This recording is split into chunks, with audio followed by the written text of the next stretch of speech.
Hello, ako si Judas Cavillan. Kayo ay nanonood ng bagong episode ng Newsbreak Beyond the Stories kung saan hihimayin natin ang mga maiinit at mahalagang isyu sa Pilipinas. Sa episode na to, pag-uusapan natin ang latest developments sa International Criminal Court. Ikinasala ng ICC ang investigasyon nito sa malawakang pagpatay sa ilalim ng war on drugs ni Pangulong Rodrigo Duterte. Ayon sa ICC Pre-Trial Chamber, naging patakaran ng Estado sa pamumuno ni Duterte ang pagpatay. Madalas na nag-uugat ito sa pag-udyok ni Duterte himself. Ano-ano ba ang sinasabi ng ICC tungkol sa war on drugs? Bakit importante ang investigasyong ito? Ano-ano ang mga posibleng susunod na hakbang ng korte patungo sa pag-hold accountable sa nangyayari sa bansa? Talakayin natin ang isyong ito kasama si Rapper Justice Reporter Lian Buan. Hi Lian, thank you for joining me today. Thank you, Judes. Good evening sa mga nanonood ng video component ng podcast. So bago tayo magsimula, I would like to remind our audience na pwede silang magtanong. If they have any question or opinion about the issue na pag-uusapan natin today, pwede silang mag-comment down below and we will try our best to answer your questions or even air out your opinion as the program progresses. So, Lian, ang dami kong tanong sa'yo, ang dami kong kailangang Huwag mahirap. i-clarify. Hindi mahirap, for sure. Ikaw pa. So, Lian, remind us, ano nga ba ang International Criminal Court? Ano ang pakay ng organisasyong ito in general kung bakit ito itinayo? Okay, so yung International Criminal Court, the crimes under its jurisdiction is yung crimes against humanity, genocide, war crime, at recently yung naidagdag pero hindi pa natin na-ratify, yung crimes of aggression. So it is meant to, think of it as the Justice League of the world, and it is meant to solve and hold accountable people who do such grave crimes like a crime against humanity, a systematic killing on a civilian population. So parang dun nga sa, I'm jumping a little bit, pero dun nga sa situation sa Pilipinas, it was characterized as a systematic attack against a civilian population. So ganun siya. And it has a complementarity feature. So to the minds of the drafters of the Rome Statute, gusto nila, as all of us would like, dapat yung mga Pilipinas, yung mga sovereign state, it has the ability to prosecute and investigate killings that happen in its own turf. And the Rome Statute or the ICC respects that, kaya merong complementarity function. So, pumapasok lang ang ICC if the Office of the Prosecutor determines that the domestic systems within that country is unable and unwilling to investigate these crimes by itself. So, yun, the ICC has more than 100 member states. Hindi na tayo kasali doon since President Duterte withdrew us from it. So, it has a court, it has a pretrial, it has pretrial chambers, and it also has an office of the prosecutor. Dito naman sa latest developments sa Pilipinas, ang latest development ay nagbukas na ng full investigation, pinayagan ng pretrial chamber. Can you remind us, ano ang trigger ng pagbukas ng investigasyong ito? Ano yung trigger points or nalagpas sa threshold ng Office of the Prosecutor kaya pinayagan sila ng chamber? Alright, so ang kaibahan kasi sa atin kasi sa justice system natin, hindi kinakailangan ng prosecutor ng permiso para mag-imbestiga.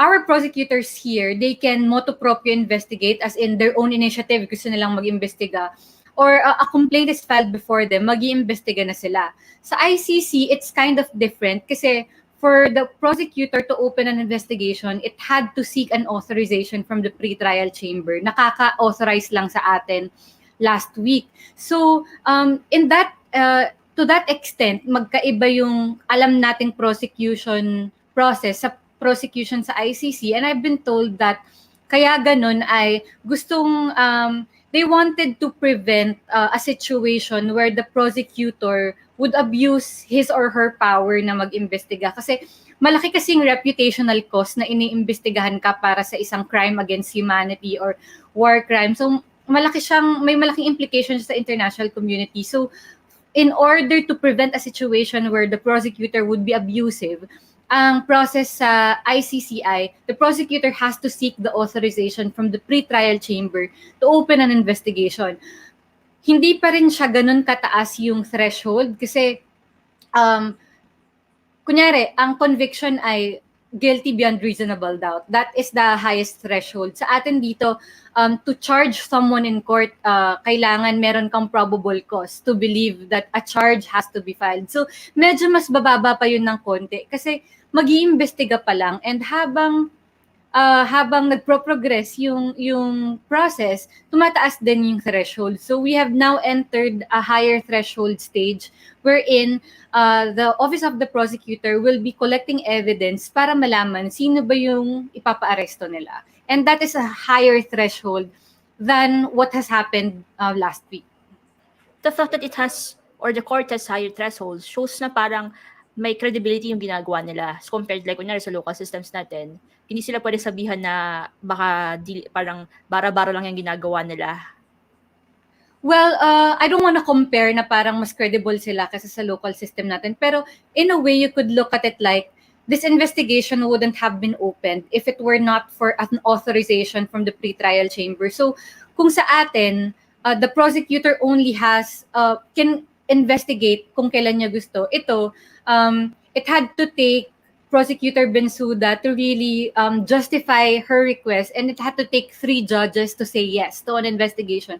So yeah, in that sense, masasabi mong mas mataas yung threshold ng investigasyon sa ICC than the investigation of a prosecutor that we know of dito sa Pilipinas. So when this was announced last week, live pa ako sa Beyond the Story, so nag-message na pala sa atin yung editors na nangyayari na pala. Pero hindi ko tinignan yun. Nagulat lang ako na pagtapos ng show ay analo ko na message, and yun nga nag-announce na it came with 41-page document, mahaba, very meaty. Can you tell us, ano yung key points ng desisyon na to ng ICC na dapat malaman ng mga tao? Siguro, the most that left, kasi at this point, Jodes, nabasa na kasi natin yung request ni Prosecutor Bensouda a month or a little over a month ago. So basically affirmation ng pre-trial chamber yung mga sinabi ni Prosecutor Bensouda. But I'll repeat it here just the same, is that nakitaan nila ng link yung killings in the drug war from 2016 to 2019 when we were withdrawn to the killings in Davao City by the alleged Davao Death Squad. So nakitaan nila na it may be the same actors kasi parang yung mga link na police or mga link na actors sa Davao City, parang sila yung kinuha para sa plum post para mag-execute ng drug war dito sa capital. And nakitaan nila ng same pattern of alleged cover up, and yun, parang these are things that we know kasi hindi tayo bago sa patayan or sa sitwasyon. These are things that we've known since 2016, and I guess big deal siya kasi it's now in the records of the ICC, and it's like an affirmation from a higher court na oo nga may nangyayaring patayan. And well, we know that may nangyayaring patayan, pero it's one thing for a prosecutor and for a pretrial chamber to affirm that mukhang may link.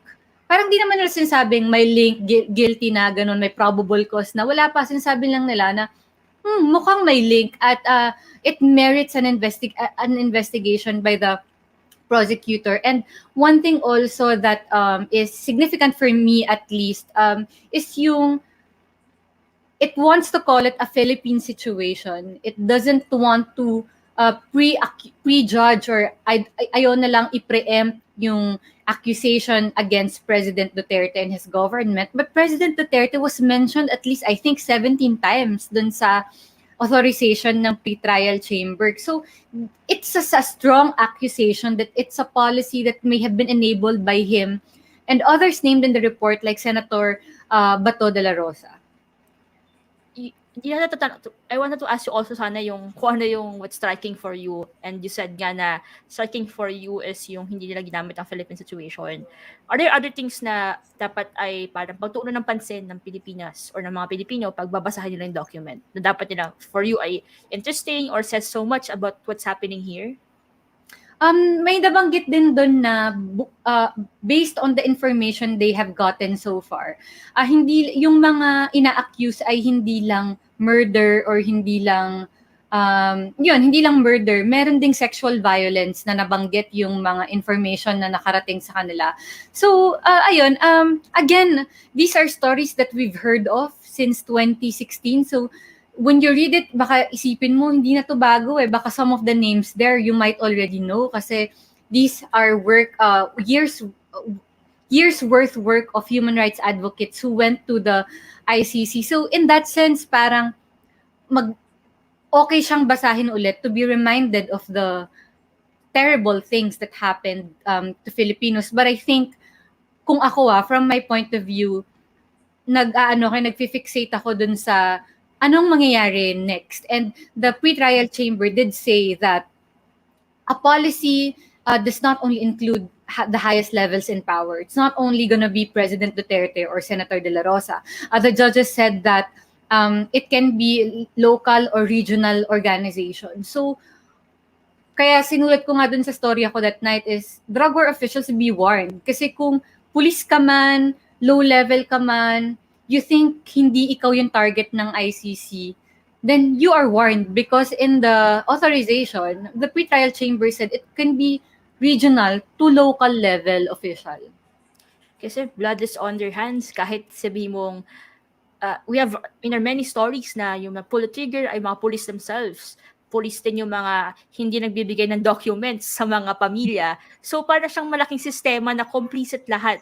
And it would be interesting to know kung ano yung magiging next steps ng ICC, kung sino yung parang tututukan nila, given na sinabi mo nga na they also mentioned na it's also a local level din na impunity style. So you mentioned kanina na yung sinabi ng korte sa documents ay affirmation of what we've been hearing from the ground, from families, what families are saying since 2016 and practically ignored by government in the Philippines. And then on the other hand, hindi rin surprising na dinideny ito ng mga government officials. I remember one thing na parang sinabi sa decision na walang meaningful steps sa investigasyon. And then sabi ng government ay hindi totoo to, ganun. Dinenay nila agad. Pero the fact that kahit anong denial, kahit anong UN statement ng gobyerno, human rights joint program ng gobyerno kuno ay hindi mo siya pinansin, pero nag-rise above it dito yung ICC at sinabi na there are no meaningful steps taken to investigate. Killing is state policy. What does this say about sa government natin? I mean, what do you think this means? Kaya alam mo, kaya napapagbintangan talaga ang Philippine government of misleading the international community kasi very incremental yung kanilang reaction. Remember, in 2017, hindi naman nila ina-acknowledge na may EJK, diba? Sabi nila, there are no EJKs here and they hide behind the legalities of it all na ano bang definition ng EJK? Wala naman tayong death penalty, so there can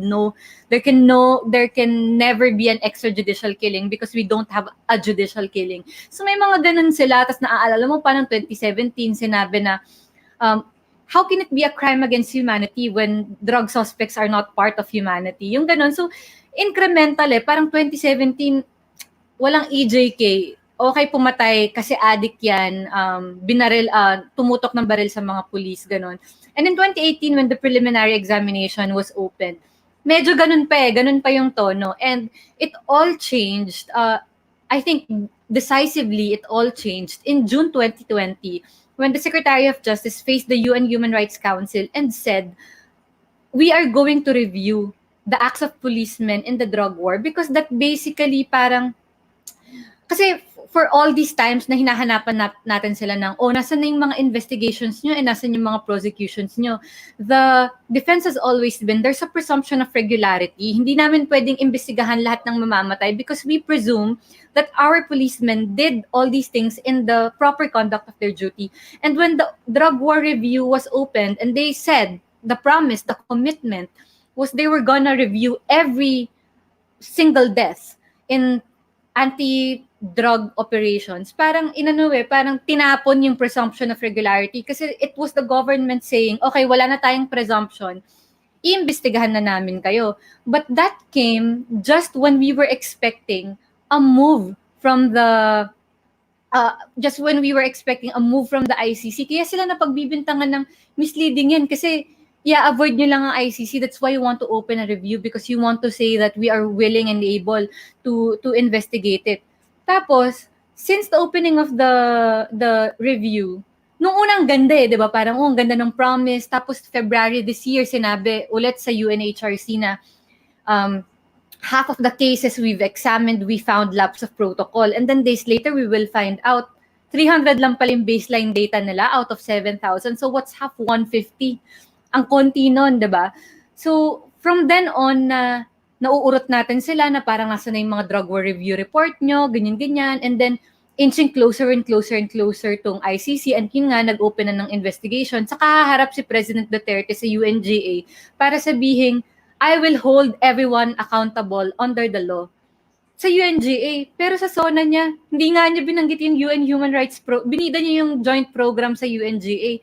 Pero sa State of the Nation niya last July, di niya naman binida yun eh. Ano ang binida niya?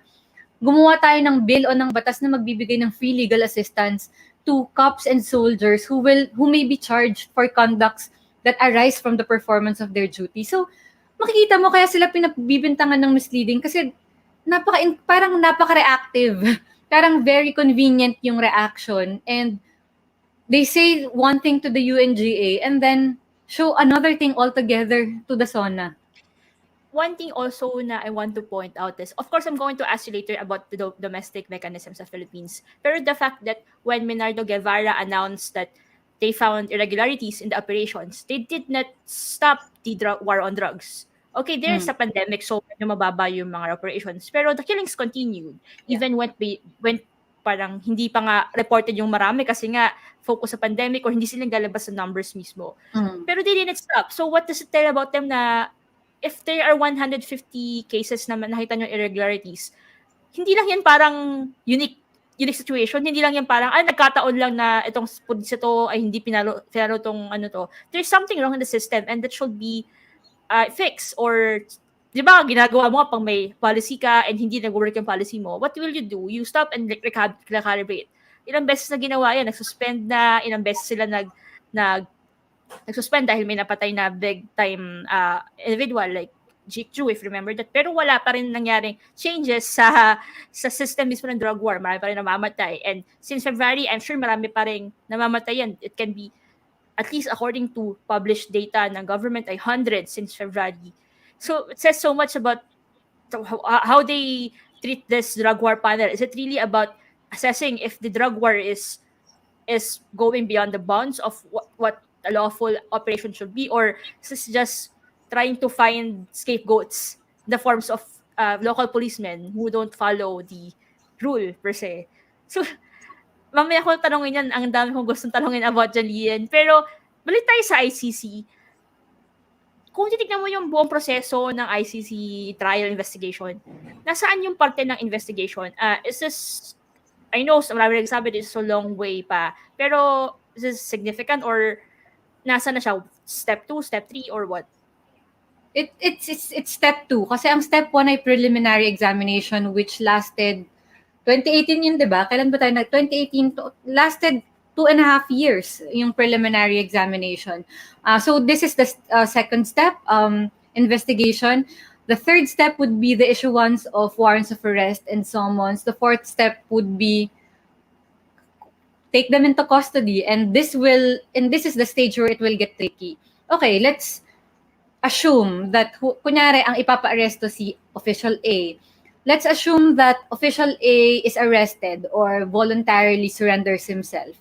Doon magkakaroon ng hearing ng confirmation of charges. So kailangan ulit i-assess ng pretrial chamber na tama yung pina-aresto niyong tao.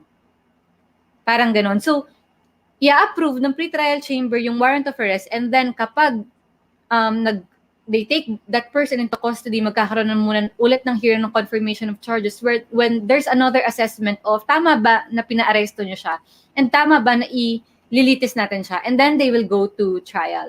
So, and kaya tricky yung arrest warrant kasi they cannot hold trials in absentia. So, kung hindi nila makukuha in their custody, yung tao, hindi mag-move forward to the confirmation of charges. Kaya, yun yung biggest criticism against the ICC. At ang perpetual, ang example is si Umar al-Bashir na ngayon pa lang ita-turn over ng gobyerno ng Sudan to the ICC kasi nagkaroon na ng transitional government doon, nagka-people power na, so ibibigay na sa kanila. For very long time, hindi naman siya na-aresto. He can even travel to member states. Pero yung mga member states, hindi rin siya ina-aresto. So, we are at the very, very early level of the ICC process. But of course, not to downplay it, kasi it's not for nothing kasi nakarating pa rin tayo dito, and who would have thought makakarating tayo dito nung preliminary examination pa nga lang binabrush off na to ng Malacanang.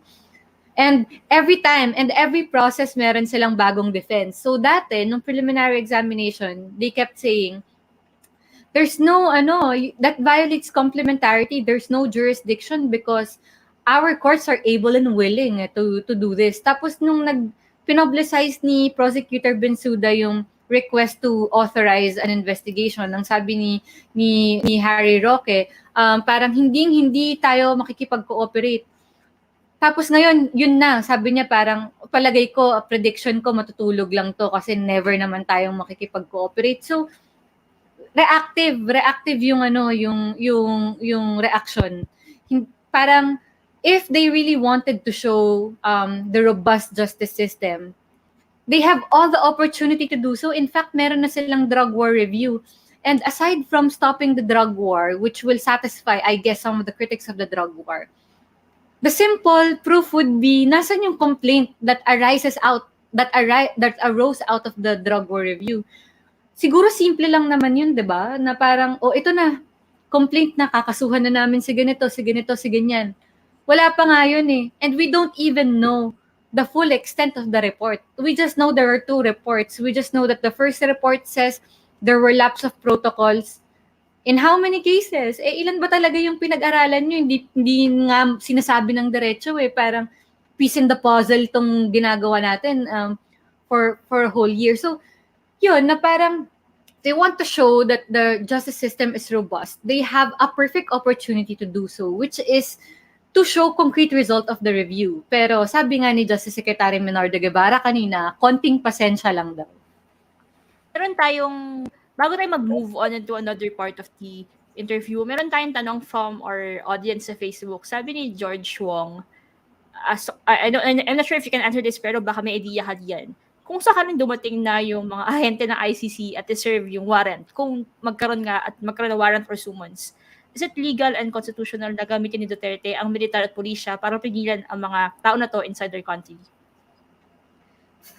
Walang police power ang ICC. So walang ahenteng pupunta dito para mag-serve ng summon or mag-serve ng arrest warrant. So the ICC will have to rely on the law enforcement agent of the member states to enforce the warrant of arrest. So kung nasa Pilipinas yung ipapa-aresto, it has to be the PNP or the AFP who will have to arrest them and turn them over to the ICC. And similarly, when they travel to a member state, it would have to be the law enforcement agent of that member state to execute the warrant. Walang police power ang ICC. Kaya pala never na atang lalabas ng bansa si Pangulong Duterte. So actually, yung scenario nung nagtanong, it doesn't have to be that bad. Kasi if this person, ayoko sabihin kasi President Duterte kasi hindi naman natin alam kung siya yung papa-aresto. If this person wants to evade the arrest warrant and the government doesn't respect the ICC, they can just very easily evade the arrest warrant as evident by many cases. So, thank you so much, George Wong, for that question. My next question, balik tayo sa investigation diyan. Ano usually yung ginagawa sa isang investigation, itong full investigation na, and ano yung titignan nila dito? I remember the past ay titignan, di ba, kung may jurisdiction. At this point, ano yung titignan nila? Ito titignan na talaga, magko-connect na talaga sila ng tao because their goal for the next stage is to be able to serve summons and arrest warrants. So, kung dati, tinitignan nila yung jurisdiction kung able and willing at nag-establish lang sila ng mga facts, ng mga information kung anong nangyari. Nandito na sila sa process of sino ba yung may sala. And that is so much higher threshold than just opening the investigation. Kasi ito, magbibintang ka na eh. Sasabihin mo na this person was the one who may have perpetrated the crime against humanity. What kind of evidence are they looking at?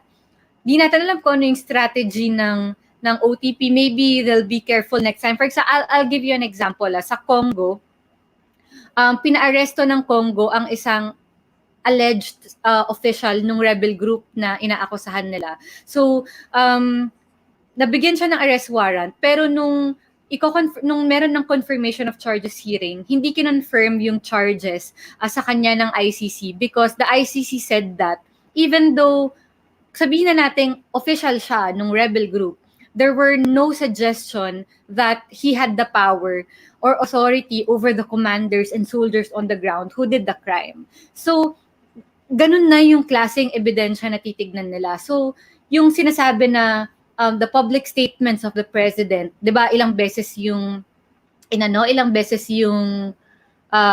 sinabi sa report, maybe they're going to be looking at ano ba yung ebidensyang makakapag-tie to President Duterte that he ordered this. Pero I guess it depends who you ask. Kasi may isa akong lawyer na tinanong ng Amnesty International. I asked if, do you need someone to prove, or a whistleblower or an insider who can tell the court na, yes, President Duterte ordered the killing, or yes, President Duterte told Senator De La Rosa na ganito yung gawin nyo, ganun. Kailangan nyo ba yun? Para sa kanya hindi daw, kasi a pattern is a pattern and it's a policy. It's a war on drugs. Hindi naman dinedeny ng gobyerno na meron silang war on drugs eh. Ang dinedeny lang nila that we didn't have a killing policy, but people were killed and people were killed by the police. So, yun, titignan natin.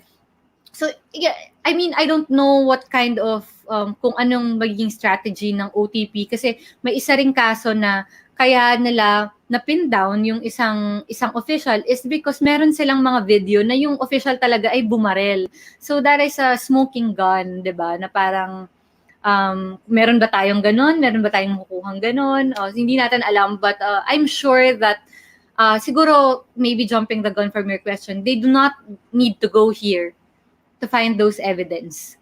The OTP has fashioned creative ways to be able to collect evidence without going here, and Filipinos are very much willing to extend assistance to the ICC. So, hindi nila kailangan pumunta dito. And I remember reading the report na parang tinawag na significant yung circular, pinakaunang drug war circular na signed by De La Rosa. And isa rin na parang pinakita nila showing na parang supporting yung information from the prosecutor na killing state policy dahil sinama ng PCOO sa achievement nila, I think years ago, yung mga namatay sa drug war. So parang it shows, yeah, may I just point out though that using that circular has been the basis of the petitions pending in the Supreme Court, yung final ng Free Legal Assistance Group and Center Law. That's basically that's basically their argument that the circular by De La Rosa authorized killings kasi merong biglang negation, wala namang legal meaning ang negation, at nowhere in any law or any police manual does it say kill. It just says parang restrain, 'di ba? Parang use of force to restrain or parang yun, to restrain the enemy, ganun, your adversary. Walang nakalagay na kill the adversary. Sabi lang i-restrain mo yung adversary mo. And yung sinabi sa report na the PCOO included it in their achievement, that is part of a resolution by the Supreme Court when they ruled to release the drug war reports, yung tinignan natin. Resolution yan ng Supreme Court, ng highest court of the land, na sinabi nila na by including these killings in your achievement, then maybe we will believe that these are state-sponsored killings. Those are the words of the Supreme Court na kung nakakalimutan nyo na. So, siguro, kailangan ding isipin ng mga Pilipino na nasa na ba yung Supreme Court case? Bakit wala pa rin desisyon hanggang ngayon? Yeah, I also wanted to ask you about that, pero of course, hindi mo masasagot kung asan na ba yung Supreme Court in all of this, the drug war, ilang taon na rin. Naglabas pa tayo ng story dyan early this year, pinpointing na bakit ang tagal nila. Pero we have no news or idea pa kung ano na nangyayari. Nilipat na siya to its third justice. Wala pa kasing kapalit yung justice na nag-retire. So, it went from Justice Carpio to Justice De Los Santos. And now, Justice De Los Santos has retired. So, meron na siyang bagong justice pero wala pang ina-appoint to that position. And by tradition kasi, yung kaso na iniwanan ng justice na yun, mapupunta kung sino yung papalit sa posisyon niya at wala pang na-appoint doon. So, yeah, it's been 4 years and wala pa ring resolution yung petitions. For my next question, I know you answered this na in previous questions, no? Pero we wanted to put it on the record and straight then. Walang effect or walang impact if the government does or refuses to cooperate with the ICC. At least sa investigation. Legally walang effect. It won't legally bar them from continuing the investigation, but of course it will have practical effect, 'di ba? Kasi syempre, mahirap talaga 'yun kung hindi ka makikipag-cooperate. Mahirap talaga 'yun, wala namang madaling non-cooperation. Pero as one lawyer put it, it's very difficult but it's also doable, and kasi nagawa na before. Yeah. And for my next question, I know mahirap na i-predict kung kailan yung nagiging next step, no? Pero gusto ko magtanong dun sa, hindi naman sa trial agad, pero from now na full investigation until mag-release ng summons or manghingi ng permission to issue summons, meron ba tayong parang ibang bansa or country situation na pwede tayong pagbatayan or tignan as idea kung gaano kahaba yung hihintayin? Yeah, isa sa mga nakita kong pinakamaikli na, I don't know if this is the shortest, pero isa sa mga pinaka nakita kong maikli na is 2 years from investigation to the issuance of arrest warrants. And this happened to Ali Muhammad Ali Abd al-Rahman from Sudan. So 2005 inopen ng prosecutor yung investigation. June 6, 2005 inopen yung investigation, and April 27, 2007, in-issue yung arrest warrant sa kanya. So, it took 2 years, and saying it now, 2 years, parang antagal, pero in our minds, mabilis lang yan kasi actually yung preliminary examination nga to investigation na it also took 2 years. We say it's long, but actually medyo, para sa akin medyo mabilis kasi naaalala ko nung preliminary examination, ang pinaka-criticism nga dyan, matagal yan. Kasi nga, yung Afghanistan, napakatagal yun. May umaabot pa ng 10 taon bago maka-move on. But this is relatively, all things considered, happened relatively in a reasonable amount of time. And if we are to compare, nga, there was a 2 year, yung one of the shortest from investigation to arrest warrant was 2 years in the case of a Sudanese official. Yeah, 2 years. So it will be interesting what will happen in those 2 years sa Philippines. Maybe quicker, di natin alam. Yeah. So it's parang wala tayong idea, so just brace ourselves. The government should wait, and then us should continue monitoring what's happening. So Lian, you have a story na nilabas mo last week na sinabi mo na kinontra mo yung sinasabi ng government na robust at maayos ang justice system sa Pilipinas. Can you tell us about the local mechanisms na palaging binibida ng government backing this claim nila? We know there's a drug war panel, and you mentioned na kung ano nangyayari na doon. For you, what are the key points na nagko-contradict sa claim ng government na the justice system is working here in the Philippines? Okay, bago ko sabihin yung usual answer, siguro explain ko kung ano yung systematic na storya natin to, Judes. Explain ko kung ano yung systematic delay. And again, sobrang incremental and reactive nung reaksyon ng gobyerno dito, because back in 2017, when they were still denying the EJK, parang wala naman silang napapakitang prosecution and investigation. Nangyari lang yung kay Kian na medyo mabilis because nga may CCTV. So that's one conviction, and it remains up to now the sole conviction of a drug war killing. And then, nung 2018, we also did this to this. In FOI natin to sa DOJ, we kept pressing, pahingi po ng breakdown ng prosecution nyo. They were able to show at that point 76, if I'm not mistaken, no? More than 70 prosecutions out of the what? 4,000, 5,000 na yung patay nun eh. At 2018, 5,000 na yung patay. So 76 prosecutions out of 5,000 dead.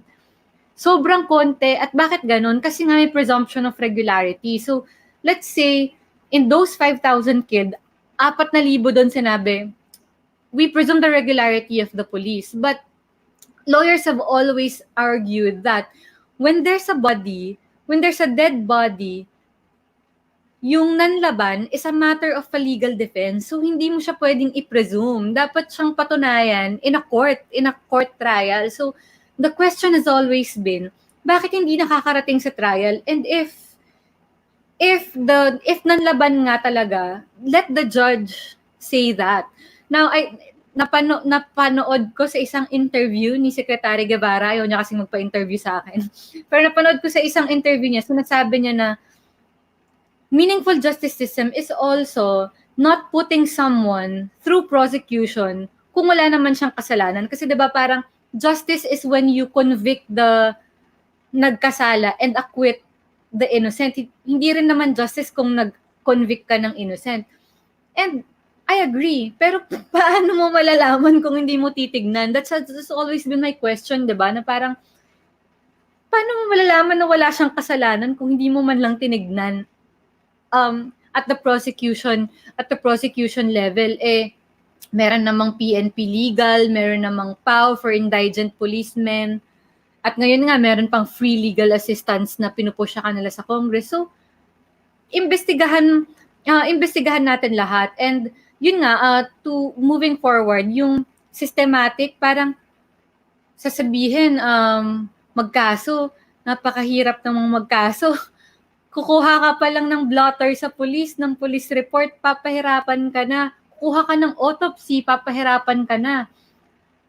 Parang wives have had to resort to tricks to get just police reports. Nagpapasama sa pare, nagpapasama sa mga taga-simbahan, nag-iisip ng ang tawag doon, nag-iisip ng excuse, 'di ba? Parang sabi nga ng kwento nga sa atin, sabi ang bilin sa kanila, pag pumunta kayo sa stasyon, huwag yung sasabihin para sa kaso to kasi never kayong bibigyan. Huwag kayong magdadala ng abogado kasi never kayong bibigyan. So, nag-isip sila ng mga paraan na, kailangan po namin ng report kasi magki-claim kami ng burial assistance, ng financial assistance sa simbahan, sa NGO, para lang mabigay sa kanila. And if napatay ka ng riding in tandem, wala ka talagang report na makukuha. You don't even know where to start. Tapos pag final mo, madi-dismiss din naman or mada-downgrade. Like yung nakita natin yung mga pinatay na mag-aama sa Quezon City ata or sa Caloocan, dinowngrade ng ombudsman from murder to homicide. So, that is yung systematic delay or systematic dysfunction that makes it so tremendously hard to even start filing complaints or filing cases. So, when they say we have a robust justice system, yes, we have a working court, we have a working prosecution service, but the experiences, the lived experiences, the realities on the ground, and the fact that when there's a dead body, hindi agad-agad proactive yung prosecutor, they wait for the police to come to them. Bakit naman pupunta ang police sa inyo? Police yung nakapatay, di ba? Bakit naman nila ganun? That has been the problem all along, which should have been solved when the DOJ opened the drug war review in June 2020, because this is precisely what they needed to look at. And so I think everybody gave them the benefit of the doubt na, okay, sige, we'll let you. So from June to January 2021, wala namang nangungulit sa kanila. By February, nag-report sila na we saw lapse of protocol. Nasan na yun? Nasan na yung mga complaints? So, yun yung dami ko sinabi. But basically, that's what people need to think about when the government tells them that there's a robust justice system. Yes, kasi it's more than beyond the numbers that we're seeing. It's the lived experiences of the families on the ground, yung mga challenges na minsan nagpapasuko na sa kanila at nagtatago na sila kasi nga pagod din sila at takot sila sa safety ng kanilang pamilya. Can I just add also, ito yung latest statement ni Presidential Legal Counsel Sal Panelo, sabi niya na parang we would investigate if only parang legitimate complainants journalists come to us. Siyempre, that's a dig to the progressive groups, no? Feeling nila hindi legitimate yung mga progressive group. At yan din yung sinasabi minsan ng DOJ na ang hirap kasi dahil wala namang witness na pupunta. Minsan nga tinanong ko, okay, what if I'm a witness? What if I'm a family? What is the mechanism to come to your review? Wala daw. Dapat hihintayin mo na makapag-coordinate yung panel sa'yo. Tapos pag tatanungin mo naman yung mga group na nakikipag-coordinate ba sa'yo, sabi nila, hindi naman. Diba? Parang hirap, and we don't even know who these people are. Kung ano ba yung kasong tinitignan nyo. Diba? Parang, ito nga yung sinasabi ni Commissioner Karen Grace Dumpit dun sa interview ko sa kanya nung, Karen Gomez Dumpit, sorry, nung interview sa kanya nung January eh. If only the DOJ would share the data with the CHR, pwede na nilang i-tabulate yung mga cases. Kasi pag nakita nila na, parang police station, whatever, keeps having this problem, pwede silang mag-zero in on that station. Or pag nakita nilang, bakit this police colonel figures in 1, 2, 3, 4. Every time lilipat siya ng stasyon, di ba mahilig maglipat ng stasyon ng PNP ngayon? Every time maglilipat ng stasyon tong police to, may nangyayaring patayan. So maybe we could zero in on them. That is the value of sharing data with the CHR na hanggang ngayon na hindi pa rin binibigay ng DOJ. Nandun pa rin sila sa will think about it. Parang sabi mo kanina, benefit of the doubt, parang, are we still going to believe that everyone's acting on good faith at this point, given na ang dami ng situations, ang dami ng relevant data na with the backs the fact that this is a systematic problem and they're not addressing it. I think it's easy to say be patient. It's easy to say be patient if we've been waiting 1 week or 3 weeks or a month, diba? Pero June 2020 pa kasi itong review na to. And even the opening of the review seems a little bit of a delayed reaction. Kasi hello 2018, alam nyo ng 5,000 yung pinatay ng policemen. You know that. So bakit it took you 2 years more to open the drug war review? So when the secretary says be patient, it's really not easy to be patient at this point. It's easy to be patient if you're not the ones parang worrying every night if ikaw na ba'y susunod kasi pinatay yung kamag-anak mo or mawawalan ng parent na naman yung mga anak mo. Kasi we've heard this, diba, na after a few weeks or months na pinatay yung asawa niya, sinunod yung siya and sinunod yung pinsan. So families are getting killed, and yung what is one day, for them, one day may be like one working day na pwedeng gawin kinabukasan. Pero for many of the poor communities, which sabi nga ng ICC ay target talaga ang poor communities in drug war, it means another possible deaths na di lang isa, 5, 6, 7, 8, 10 in any community. So parang it's worrying or it's concerning for the DOJ or the government or whoever is in charge of the drug war review panel to see na hindi na nakikita urgency na situation, which 'di ba ina-underline nga ng ICC, ina-underline ng prosecutor at ng mga human rights groups na may urgency sa situation, and kung hindi nila kayang i-prosecute or sampahan ng kaso muna yung mga police, pati nila itigil yung drug war muna. Or bakit hindi sila makipag-cooperate sa ICC, 'di ba? Yun. Diba nga sabi na, diba? Challenge to them na parang if you're really serious about holding people accountable, there's the ICC lending its hand to you. Hayaan nyo na. Yeah. And it's parang parang we'll go back to the always parang the excuse or favorite messaging ng mga tao online na kung wala kang tinatago, bakit ka matatakot?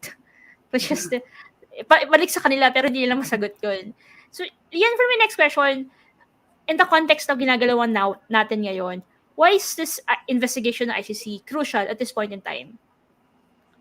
I think lahat naman ng stage ng ICC is crucial because ICC to it's the International Criminal Court, di naman to kangaroo court, diba? So everything is crucial. It's crucial, number one, because it gives a revived sense of hope to those who have lost hope. And you and I know that. We've talked to them na sobrang nawawalan na sila ng pag-asa. And having their voices heard by the ICC through that registry report, yung mabanggit yung pangalan nila sa records ng ICC, minsan malaking bagay yun eh. So, it's crucial to them because alam mo yun na parang justice sometimes depends on the tenacity and the commitment of of the victims eh. Kasi malaki ang nakasalalay sa kanila para magpatuloy ang kaso. And this opening of an investigation gives them that parang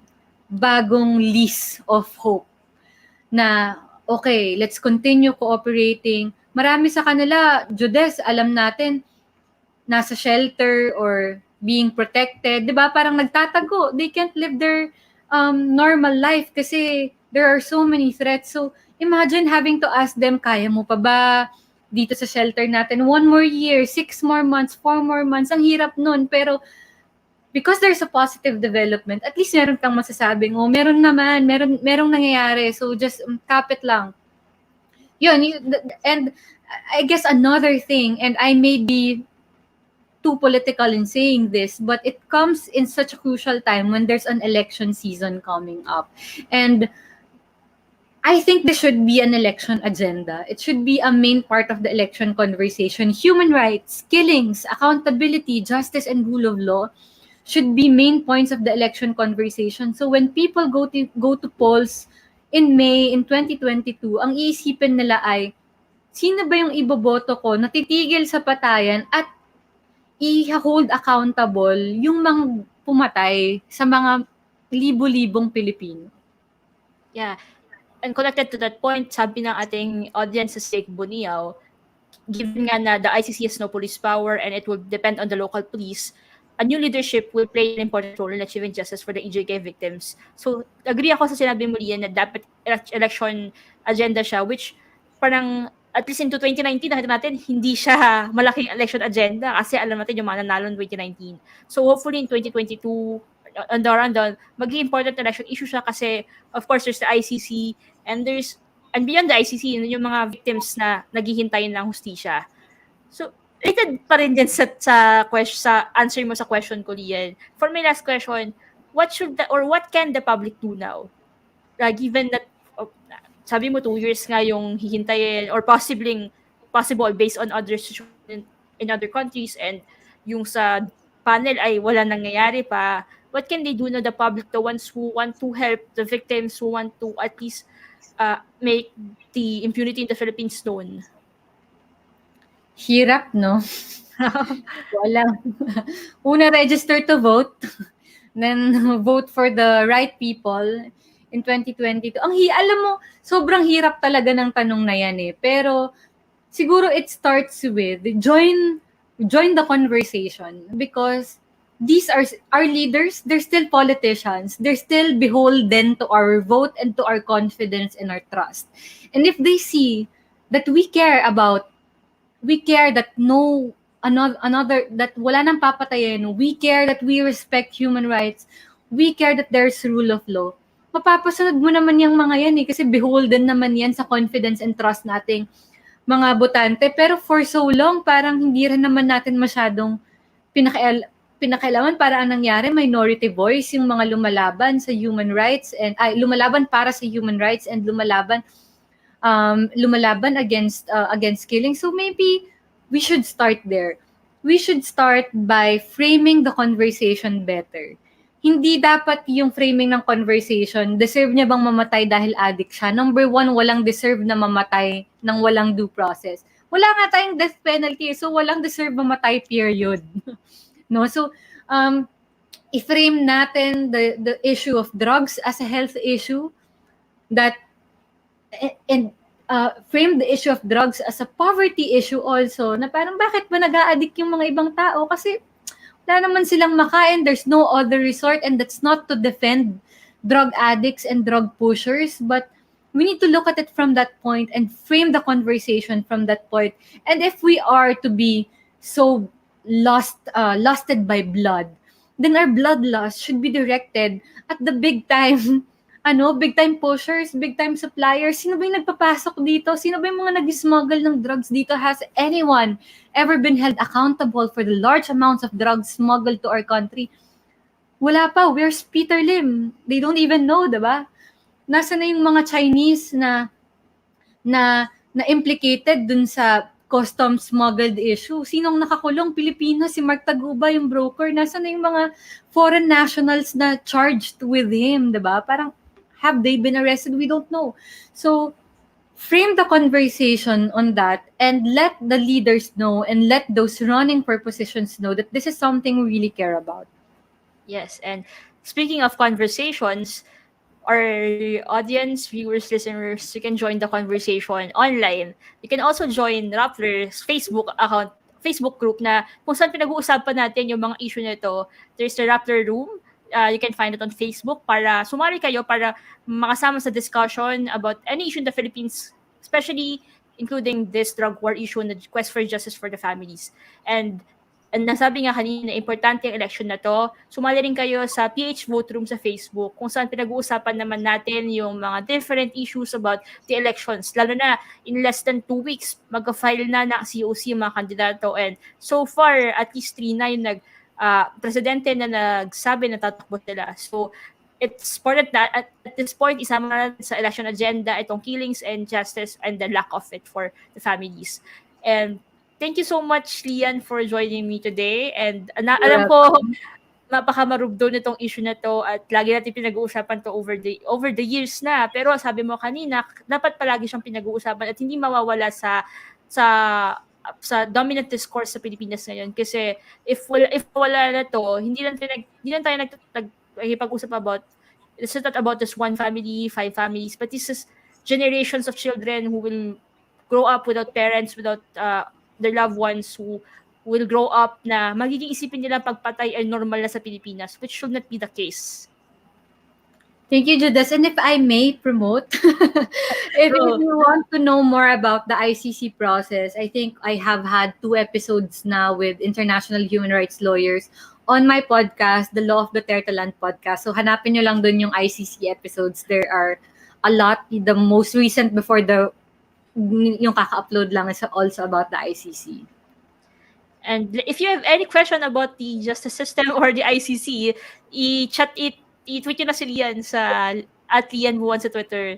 She will really lovingly engage with anyone na hindi troll, of course, pero yung may proper question about the justice system in the Philippines. And I'm sure she will reply, as she always does sa akin mismo, na maraming tanong sa justice system sa Pilipinas. So, Thank you, and for our viewers, thanks for watching. I hope that you learned a lot from this episode because I myself learned a lot too. And kung sundan ng issue na to, huwag kalimutan na palaging bisitahin ng Rappler website. Kung hindi nyo pa nagagawa, i-like nyo rin ang Facebook ng Rappler Newsbreak at i-follow kami sa Twitter. Samahan nyo ulit kami next week para sa bagong episode ng show na to kung saan pinag-uusapan natin ang mga malaking issue sa Pilipinas. Ako si Judas Gavilan and this is Newsbreak Beyond the Stories.